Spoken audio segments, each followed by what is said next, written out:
अशरफ चंगड़ आपको किसी प्रोग्राम में झोलियां उठा उठा के बद्दुआएं दे रहा था, अब आप कहती हैं मैं उसकी शादी नहीं होने दूंगी, इसका मतलब है आप उससे मोहब्बत करती हैं? मैं इंसान भी नहीं कहना चाहती उसको, इतना बदतमीज है, इतना बदलिहाज है, उसको तो जरा शर्म हया भी नहीं है। उसने उसके साथ चीट किया है, उसने मेरे साथ भी चीट किया है। वो खुद इस बात को तस्लीम कर रहा है कि उसको बद्दुआ लगी है, और मेरी भी इसे बद्दुआ लगेगी। तुम्हारी जुग्गी में आग लग जाए और तुम जल के मर जाओ अशरफ, और ये तुम्हारी रज्जो भी। देखो जैसे मैं उजड़ गई हूँ, तुम भी अशरफ उजड़ जाओ जिंदगी में।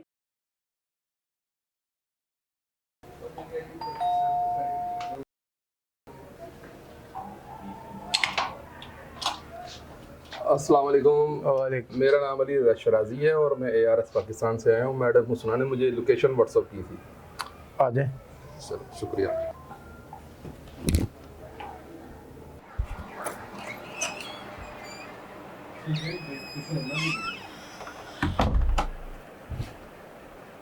अस्सलाम वालेकुम, कैसे हैं आप सर? ठीक है जी, शुक्र अल्लाह का। आप सुनाएं। ये क्या तूफान बदतमीजी शुरू किया हुआ है अशरफ चंगड़ की तरफ से, आपके ऊपर बुतान लगा रहा है कि आप उसका आईफोन लेके आ गई हैं 3 आँखों वाला, और कभी वो कहता है कि मैं अब से भूल गया हूँ, मैं दूसरी शादी कर लूँगा।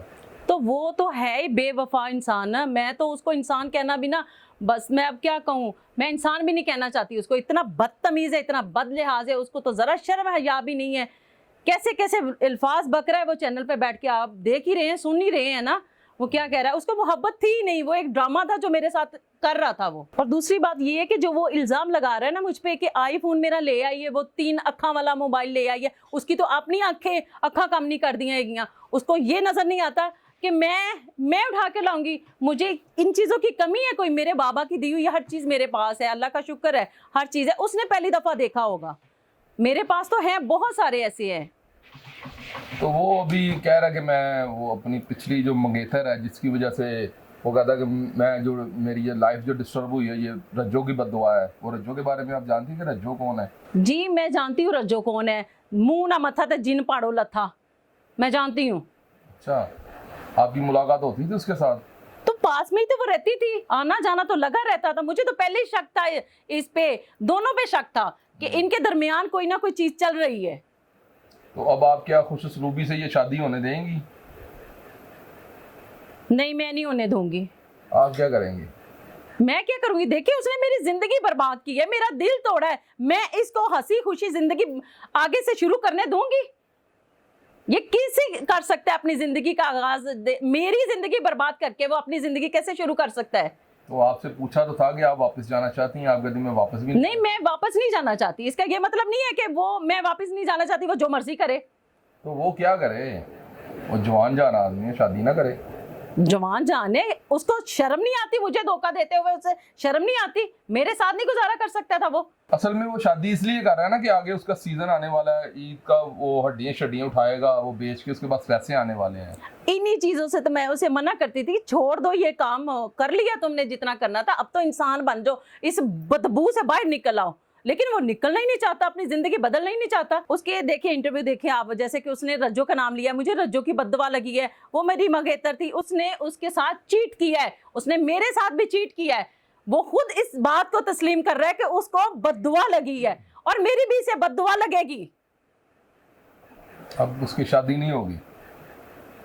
होगी, लेकिन अशरफ तुम्हें जिंदगी में सुकून नसीब नहीं होगा। तुमने मेरा सुकून बर्बाद किया, मेरी जिंदगी बर्बाद की है ना, मेरा दिल तोड़ा है, तुम्हें जिंदगी में सुकून नहीं मिलेगा। सुकून तो उसकी जिंदगी में वैसे ही नहीं है, सूरज सवा नेदे पे आया हुआ उसकी झुग्गी में। देखिए हो या ना हो, मुझे इससे नहीं है, इसी चीजों से मैं उसे कहती थी झुग्गी छोड़ दो, झुग्गी में रहने वाले झुग्गी छोड़ दो। लेकिन वो अपनी औकात से बाहर नहीं निकलना चाहता। अगर वो मुझसे मुखलिस होता, मुझसे मोहब्बत करता होता, तो मेरे लिए झुग्गी तो क्या, ये कूड़ा क्या, जान भी दे सकता था, ये दुनिया भी छोड़ सकता था मेरे लिए। दुनिया छोड़ के आपके किस काम का? वो किस काम का? देखिए मोहब्बत तो इसी चीज को कहते हैं ना। अगर वो मुझसे इतनी मोहब्बत करता था तो कूड़ा नहीं छोड़ सका वो मेरे लिए? आप उसे इतना ही मोटिवेट नहीं कर सकी कि वो कूड़े को छोड़ दे और आपकी तरफ माइल हो जाए? मैंने तो को परफ्यूम वगैरह गिफ्ट करती, शायद से कुछ स्मेल इसकी चेंज होती। देखिए उसे इन चीजों का पता ही नहीं है, वो तो झुग्गियों में रहने वाले हैं, उनको क्या पता। परफ्यूम क्या होता है, ये स्मेल क्या होती है, उसको तो कूड़े की स्मेल दुनिया की आखिरी अच्छी परफ्यूम से ज्यादा अच्छी है। आपको चाहिए था ना कि उसे महंगे महंगे परफ्यूम गिफ्ट करती हैं, कि उसे कोई अच्छे अच्छे ब्रांडेड कपड़े लेके देती हैं। तो आप ये मशवरा मुझे पहले दे देते। मैं तो आपसे मिला ही बड़ी देर से हूँ, जब आप उजड़ गई थी तब मैं आपसे मिला हूँ। देखा, आपने भी ये कह दिया उजड़ गई। तो जाहिर बात तो है जो बंदा उजड़ता है वो ऐसे ही बद्दुआ देता है ना। देखो जैसे मैं उजड़ गई हूँ, तुम भी अशरफ उजड़ जाओ जिंदगी में। अशरफ भी उजड़ गया। तो आगे देखे ना, रज्जो के साथ वो शादी का प्लान बना रहे हैं ना। शादी कर तो लोगे तुम, लेकिन तुम जो ना, मेरी बद्दुआ है तुम्हें, तुम उजड़ जाओगे अशरफ। अशरफ चंगड़ आपको किसी प्रोग्राम में झोलियां उठा उठा के बद्दुआएं दे रहा था। अब आप कहती हैं मैं उसकी शादी नहीं होने दूंगी, इसका मतलब है आप उससे मोहब्बत करती हैं? नहीं, मैं मोहब्बत नहीं करती। देखिए वो मुझे बद्दुआएं देता है ना। ये देखो, मैं भी तुम्हें झोलियां उठा उठा के बद्दुआएं देती हूँ, और हर सांस से मेरी बद्दुआ निकलती है तुम्हारे लिए अशरफ। अल्लाह करे तुम गर्क हो जाओ, तुम फना हो जाओ, तुम्हारी झुग्गी में आग लग जाए और तुम जल के मर जाओ अशरफ, और ये तुम्हारी रज्जो भी। तो कभी आपने अशरफ से ये बात की कि हम लोग किसी ये झुग्गियां छोड़ के किसी और जगह पे अच्छा घर ले लेते हैं या अच्छा अपना मकाम बना लेते हैं? 1.5 साल में आपने कभी ये बात की थी उसके साथ? मैंने तो बहुत उसे समझाया कि छोड़ दो झुग्गियां, जितनी तुम्हारी जिंदगी गुजर गई है उसको भूल जाओ, पिछली जिंदगी को भूल जाओ, नई जिंदगी का आगाज करो मेरे साथ। अच्छे घर में रहते हैं, अच्छी सोसाइटी में मूव करना सीखो। तुम मेरे हस्बैंड हो, और तुम्हें बड़े शानो शौकत से निकलना चाहिए कि हाँ मुझे पता चले कि मेरे शौहर निकले हैं भाई। लेकिन उसकी तो औकात वही की वही थी। वो कहता है कि मैं तो अपने लाचे कुर्ते में बड़ा खुश हूँ, झुग्गियों में बड़ा खुश हूँ। देखिए मेरे बाबा के बारे में उसने कैसे कैसे भुगतान बांधे हैं। हालांकि मेरे बाबा ने ऐसा कुछ भी नहीं कहा। मेरे बाबा मुझसे बहुत ज्यादा प्यार करते हैं, मैं उनकी इकलौती औलाद हूँ, मैं उनको बहुत ज्यादा प्यारी हूँ। मेरे बाबा ने कौन सी कोशिश नहीं की उस इंसान को मनाने के लिए, राजी करने के लिए कि मेरी बेटी का घर बस जाए, मेरी बेटी हंसी खुशी अपनी जिंदगी गुजारे। लेकिन वो इंसान मेरे बाबा की नहीं मान सका, वो मेरी कैसे मानेगा? वो भी आपके बाबा की गाड़ी के आगे लेट गया था, हमने देखा एक प्रोग्राम में, वो गाड़ी के आगे लेट गया था कि लेके जाओ आपको। तो वो लालच में है ना। वो लालच में ही तो मुझे बेच रहा था कि ये जाएगी तो मैं जाऊंगा ना, मुझे बहुत सारा माल मिलेगा। लेकिन ऐसा कुछ नहीं हुआ। तो उसकी मोहब्बत खत्म हो गई। चंद दिनों की मोहब्बत थी, उसकी खत्म हो गई है। तो अब आपके वालिद साहब के साथ आपके कैसे मरासिम है? बहुत अच्छे हैं मेरे बाबा। देखे जानो, मुझ पे जान वारते हैं। मैं उनकी इकलौती औलाद हूँ। मुझे बहुत प्यार है अपने बाबा से, और उससे कई गुना ज्यादा मेरे बाप को मेरे साथ है। आपके वालिद के साथ आपके बड़े अच्छे मरासिम जी। तो अशरफ चंगड़ को आपने तलाक का तीसरा नोटिस भेज दिया हुआ है? नहीं, अभी नहीं भेजा। तो किसका इंतजार कर रही हैं? देखिए मैं इंतजार कर रही हूँ अपने बाबा का, कि वो आ जाएं, फिर बैठ के बात हो तो इस चीज़ को मैं क्लोज करूँ। ठीक है, तो उन्होंने आपको रोका हुआ है? नहीं, रोका नहीं है मुझे। मैं देखिए पहले मैंने अपने बाबा का दिल दुखाया, मैंने उनकी बात नहीं मानी, उनके मुखालफत जाके मैंने अशरफ से शादी की है।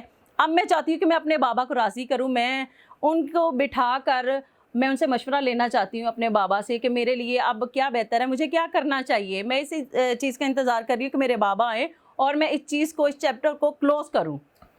चले लास्ट में हमारे नाजरीन को आप कोई मैसेज दें। बहुत आपको ये हमारा प्रोग्राम पसंद किया जा रहा है जो आपके साथ हम अपलोड करते हैं, तो आपको आप बड़े गौर से देखती है, आप उनके लिए कोई गौर से देखती है। मेरा व्यूवर से यही पैगाम है कि देखिए माँ बाप की मर्ज़ी के ख़िलाफ़ कभी भी शादी नहीं करनी चाहिए। बहुत सारे मसले मसाइल पैदा होते हैं जो कि इंसान की लाइफ जो है वो डिस्टर्ब कर देते हैं। तो ऐसा नहीं होना चाहिए। जैसे कि आगे ईद आ रही है, मेरी तरफ से सबको ईद मुबारक। चंगड़ तुम्हें भी ईद मुबारक। तो जी नाज़रीन, जैसा कि आपने देखा कि हुस्ना भट्ट ने हमारे साथ बहुत अच्छी खूबसूरत बातें की और आपके लिए बहुत अच्छा मैसेज छोड़ा और आपको एडवांस में ईद मुबारक भी कहा। हमें दीजिए इजाज़त और देखते रहिए ARS पाकिस्तान।